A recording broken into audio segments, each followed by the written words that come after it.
ಕರಾವಳಿಯಲ್ಲಿ ಹೇಗಾಗಿದೆ ಮಳೆಯಿಂದಾಗಿ ಪರಿಸ್ಥಿತಿ ಅಂತ ನೋಡಿದ್ರೆ ಈ ಕಡೆ ಮಲೆನಾಡಲ್ಲೂ ಕೂಡ ಧಾರಾಕಾರ ಮಳೆಯಾಗ್ತಾ ಇದೆ. ಕಳೆದ 4 ದಿನಗಳಿಂದ ಧಾರಾಕಾರ ಮಳೆಯಾದಂಥ ಪರಿಣಾಮ ಶಿವಮೊಗ್ಗ ಜಿಲ್ಲೆಯಾದ್ಯಂತ ನದಿಗಳು ಉಕ್ಕಿ ಹರಿತಾ ಇದೆ.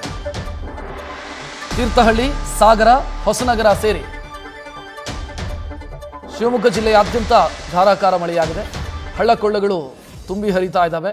ಸಾಗರ ತಾಲೂಕಲ್ಲಿರುವಂತಹ ಜಗತ್ಪ್ರಸಿದ್ಧ ಜೋಗ ಜಲಪಾತ ಮತ್ತೆ ಮೈದುಂಬಿಕೊಂಡಿದೆ. ವಿಶ್ವವಿಖ್ಯಾತ ಜೋಗ ವೀಕ್ಷಣೆ ಮಾಡುವುದಕ್ಕೆ ಪ್ರವಾಸಿಗರು ಕೂಡ ದೊಡ್ಡ ಸಂಖ್ಯೆಯಲ್ಲಿ ಆಗಮಿಸ್ತಾ ಇದ್ದಾರೆ. ನೋಡ್ತಾ ಇದ್ದೀರಿ, ಇದು ಜೋಗ ಜಲಪಾತ ಮತ್ತೆ ಮೈದುಂಬಿಕೊಂಡಿರುವಂಥ ದೃಶ್ಯ ಇದು.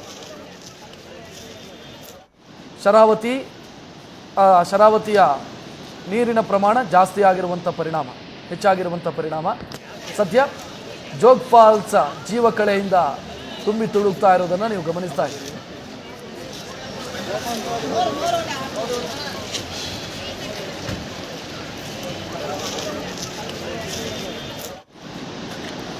ಜಲಪಾತದ 4 ಅಂದರೆ ರಾಜ ರಾಣಿ ರೋವರ್ ರಾಕೆಟ್ ಇಲ್ಲಿ ಸ್ಪಷ್ಟವಾಗಿ ನಿಮಗೆ ಈ ದೃಶ್ಯದಲ್ಲಿ ಕಾಣಿಸುತ್ತೆ.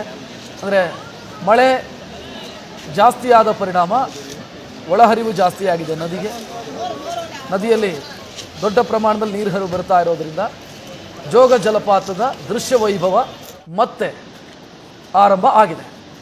ಅಲ್ಲಿ ಪ್ರವಾಸಿಗರು ದೊಡ್ಡ ಸಂಖ್ಯೆಯಲ್ಲಿ ಬರೋದಕ್ಕೆ ಶುರು ಮಾಡಿದ್ದಾರೆ.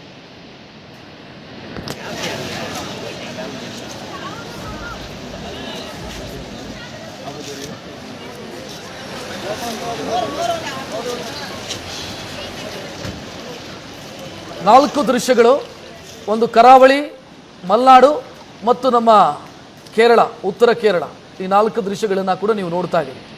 ದಕ್ಷಿಣ ಕನ್ನಡ, ಉಡುಪಿ, ಶಿವಮೊಗ್ಗ ಮತ್ತು ಕಾಸರಗೋಡು ಜಿಲ್ಲೆ, ಇಲ್ಲಿ ಮಳೆಯಿಂದಾಗಿ ಆಗಿರುವಂಥ ಸಮಸ್ಯೆಗಳನ್ನು, ಸಣ್ಣ ಪುಟ್ಟ ಸಮಸ್ಯೆಗಳನ್ನು ನೋಡ್ತಾ ಇದ್ದೀರಿ. ಅಂದರೆ ಪ್ರತಿ ಮಳೆಗಾಲದಲ್ಲೂ ಕೂಡ ಈ ರೀತಿ ಆ ಭಾಗದಲ್ಲಿ ಆಗೋದು ಸಹಜ ಮತ್ತು ಸಾಮಾನ್ಯ ಅನ್ನೋ ರೀತಿಯಲ್ಲಿ. ಯಾಕಂತಂದರೆ ಜೂನ್, ಜುಲೈ, ಆಗಸ್ಟ್ ಮತ್ತು ಸೆಪ್ಟೆಂಬರ್ ಧಾರಾಕಾರ ಮಳೆಯಾಗುತ್ತೆ ಈ ಭಾಗದಲ್ಲಿ. ಸೊ ಈಗ ಜೂನ್ನಲ್ಲೇನೋ ಮುಂಗಾರು ಕಾಲಿಡ್ತು, ಆ ನಂತರ ದೊಡ್ಡ ಪ್ರಮಾಣದಲ್ಲಿ ಮಳೆ ಆಗಿರಲಿಲ್ಲ. ಮೊನ್ನೆಯಿಂದ ಮಳೆ ಮತ್ತೆ ಚುರುಕಾಗಿದೆ. ಪರಿಣಾಮ ಅಲ್ಲಲ್ಲಿ ಸಣ್ಣ ಪುಟ್ಟ ಸಮಸ್ಯೆಗಳಾಗೋದು, ಕೃಷಿ ಭೂಮಿಗೆ ನೀರು ನುಗ್ಗೋದು ಮತ್ತು ತಗ್ಗು ಪ್ರದೇಶಗಳಲ್ಲಿ ನೀರು ನುಗ್ಗೋದು, ಇದನ್ನೆಲ್ಲ ಈ ರೀತಿಯ ಘಟನೆಗಳು ಮತ್ತೆ ಆರಂಭ ಆಗಿರೋದನ್ನು ನೋಡ್ತಾ ಇದ್ದೀವಿ.